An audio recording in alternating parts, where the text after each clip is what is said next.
सबसे पहले करते हैं एशियाई बाजारों से और इस वक्त एशियन मार्केट से संकेत अच्छे दिखाई दे रहे हैं। गिफ्ट निफ्टी इस वक्त हरे निशान में है, 19,800 के ऊपर गिफ्ट निफ्टी के लेवल्स दिखाई दे रहे हैं।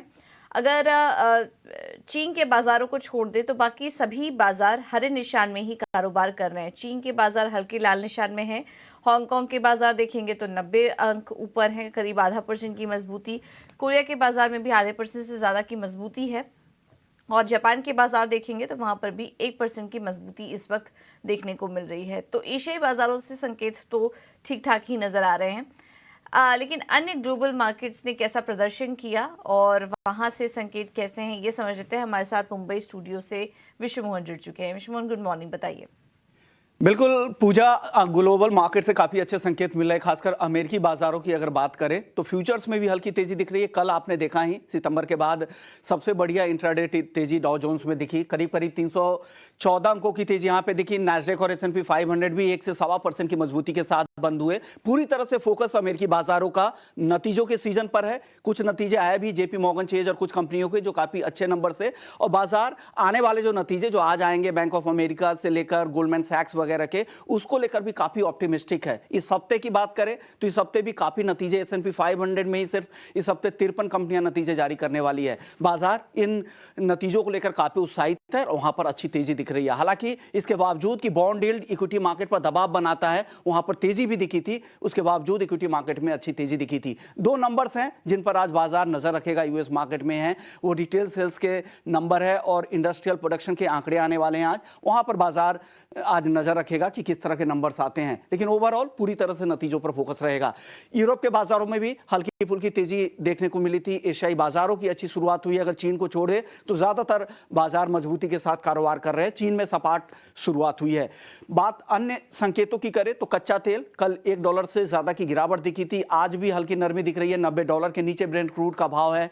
वेनेजुएला के साथ बातचीत यूएस की चल रही है, लग रहा है कि वो डील हो जाएगा, ग्लोबल सप्लाई बढ़ेगी और साथ ही इजराइल के साथ भी यूएस की बातचीत होने वाली है, तो हो सकता है कि वहां से भी कुछ राहत मिले। हालांकि सप्लाई को लेकर कोई इजराइल और हमास से उससे अब तक नहीं है। जितने भी ऑयल उत्पादक देश हैं उन्होंने कहा कि उससे सप्लाई ट्रांसपोर्टेशन को लेकर अब तक कोई दिक्कत नहीं है। तो ये सारे अच्छे संकेत है जो बाजार को सपोर्ट कर रहे हैं और यही वजह है कि आज रिस्कियर एसेट यानी इक्विटी मार्केट पे पैसा ज्यादा लग रहा है और जो सेफ हेवन बेट है, जो जिसे गोल्ड हम कहते हैं, वहां पर पैसा अब कम लगा है। डॉलर में भी हल्की नरमी आई, 106 के नीचे भी कल चला गया हुआ था, हालांकि फिलहाल 106 के आसपास कारोबार कर रहा है। तो आज के लिए संकेत कुल मिलाकर कहें तो अच्छे दिख रहे हैं। उम्मीद है कि अच्छी शुरुआत होनी चाहिए पूजा आज।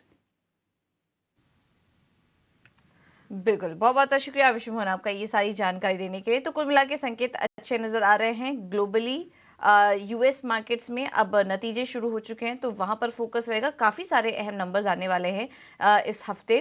S&P 500 के देखिए करीब 53 कंपनियों के नतीजे इस हफ्ते आने वाले हैं, तो नतीजों पर पूरी तरह से फोकस रहेगा और माना जा रहा है कि नंबर्स ये जो तिमाही रहेगी वो अच्छी रहेगी, जिसकी वजह से इंडेक्स को सपोर्ट मिलता हुआ दिखाई देगा। तो फिलहाल रिजल्ट्स पर फोकस है और उसका असर भी हम देख रहे हैं कि इस वक्त फिलहाल जो भी शुरुआती संकेत नजर आ रहे हैं वो पॉजिटिव हैं। डाउ जोन्स में 314 अंकों की तेजी कल के दिन देखने को मिली। अब एक बार FIs और DIs के आंकड़े भी देख लेते हैं, उसके बाद हम समझेंगे कि किस तरह का सपोर्ट और रेजिस्टेंस लेवल कैसे हैं जिस पर कि आपको नज़र रखनी है। कल FIs बिकवाली करके गए, 590 करोड़ की बिकवाली का आंकड़ा है ये।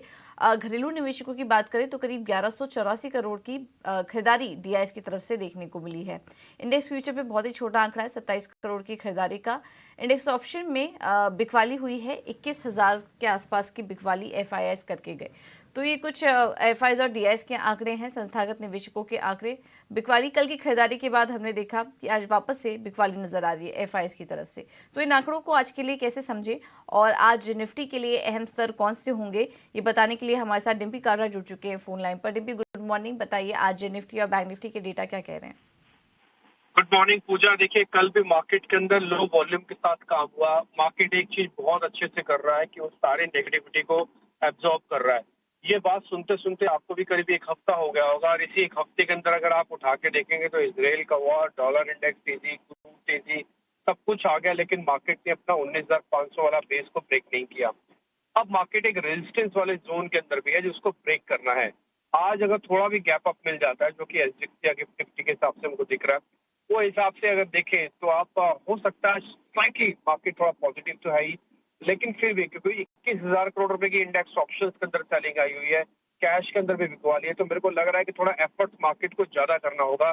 ये उतना ईजी नहीं होगा इसको 19,850 पार करना।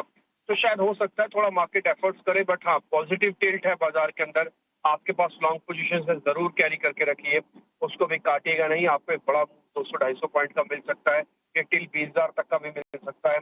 तो आपको क्या करना है, अगर आपके पास पुरानी निफ्टी है तो 19,500-600 का स्टॉप लॉस लगा के बैठे रहना है अभी। और इसका इतना बड़ा रिस्क नहीं है कि मैं 200 पॉइंट नीचे का स्टॉप लॉस नहीं दूंगा, तो करीब 700 का स्टॉप लॉस भी लगा के बैठे। रेजिस्टेंस एरिया क्या है, 850 पार होगा, फिर सीधा 20,000 की जर्नी खुलेगी, 150 पॉइंट आपके लिए वेट कर रहे हैं।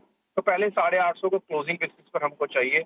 और मेरे को लग रहा है आज मार्केट थोड़ा एफर्ट्स करेगा, क्योंकि अभी तक जितने भी नंबर्स आए हैं उसने मार्केट को डिस्टर्ब नहीं किया, चाहे टीसीएस और इन्फोसिस हो या फिर एचडीएफसी बैंक के कल जब नंबर आए और आज बजाज के नंबर होंगे।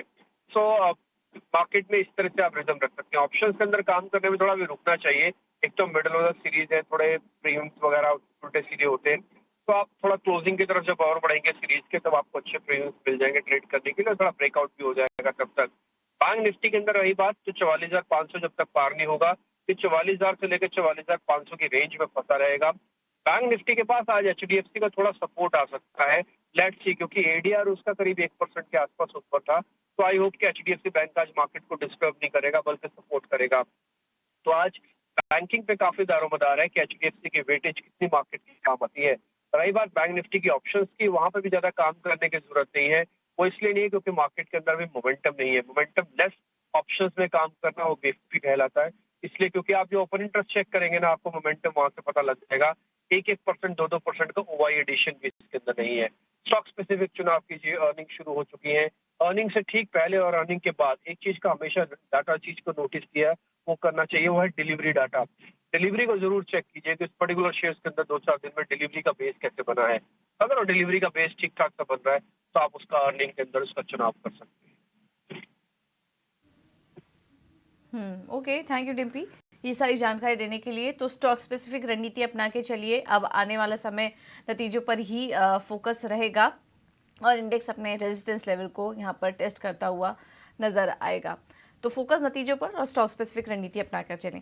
चलिए अब आगे बढ़ेंगे और बाजार पर रणनीति देने के लिए हमारे साथ मार्केट एक्सपर्ट भी जुड़ गए हैं। रेलिगेयर ब्रोकिंग से अजीत मिश्रा भी इस वक्त हमारे साथ मौजूद हैं। अजीत, लेवल्स तो हमने समझे, क्या ट्रेड करें निफ्टी और बैंक निफ्टी में, और अगर अवॉइड करना है इंडेक्स को तो फिर स्टॉक स्पेसिफिक रणनीति भी आप बताइए।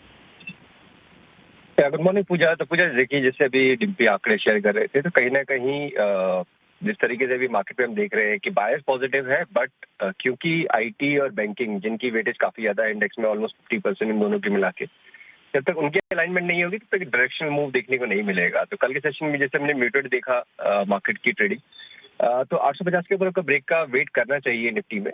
या तो आपको एक डिप मिलता है 19,700 के पास, 19,650 के पास, वहां पे आप डिप पे देखें। इन बिटवीन अगर आप करेंगे तो रिस्क रिवॉर्ड उतना फेवरेबल नहीं होगा, क्योंकि अभी भी रेंज बाउंड बायस मार्केट में कायम है। बैंकिंग मेरे हिसाब से अभी अवॉइड करना चाहिए जब तक कि 44,550, 44,600 के लेवल्स को आप चल रही है। प्लस जो मिक्स ट्रेंड है प्राइवेट बैंकिंग मेजर्स का, वो कहीं ना कहीं हावी रहेगा। तो जब तक 44,550, 600 का लेवल्स नहीं होते हैं तब तक उसको आप अवॉइड करिए। और in the mean while stock specific देखिए बहुत अच्छी अपॉर्चुनिटीज मिल रही है अभी भी ब्रॉडर मार्केट्स में। अदर सेक्टर्स काफी ज्यादा अच्छा परफॉर्म कर रहे हैं, तो वहां पे फोकस करते हुए दो रिकमेंडेशन होंगी, दोनों बाय साइड पे होंगी। पहला नाम होगा ABFRL का। तो ये देखिए यहाँ पे काफी लंबे टाइम कंसोलिडेशन के बाद अब रिकवरी का अटेम्प्ट हो रहा है। तो ये कुछ एक ऐसे नाम है जो कि अभी तक पार्टिसिपेट नहीं किए हैं। अच्छा बेस फॉर्मेशन है, पॉसिबली 239 तक के टारगेट देखने को मिल सकते हैं यहाँ पे। 221 के स्टॉप लॉस के साथ इसको आप लॉन्ग करें। दूसरा नाम from the ancillary space, Motherson Sumi. यहाँ पे भी देखिए एक डिसेंट कंसोलिडेशन के बाद एक रिकवरी का अटेम्प्ट दिख रहा है, तो मुझे लगता है कि रिस्क रिवॉर्ड काफी फेवरेबल है यहाँ पे फ्रेश लॉन्ग्स के लिए। तो 94 के स्टॉप के साथ 103 के टारगेट्स के लिए इसको भी आप लॉन्ग कर सकते हैं। ठीक है, थैंक यू अजीत आपका ये रणनीति सुझाने के लिए। तो संवर्धन मदरसन यहाँ पर खरीदारी करने की सलाह 103 के लक्ष्य के लिए, और आदित्य बिरला फैशन भी अच्छा लग रहा है, यहाँ पर भी खरीदारी करके चलिए। तो ये दो स्टॉक्स तेजी के लिए, आगे कुछ और भी ट्रेडिंग रणनीति आपको बताएंगे, लेकिन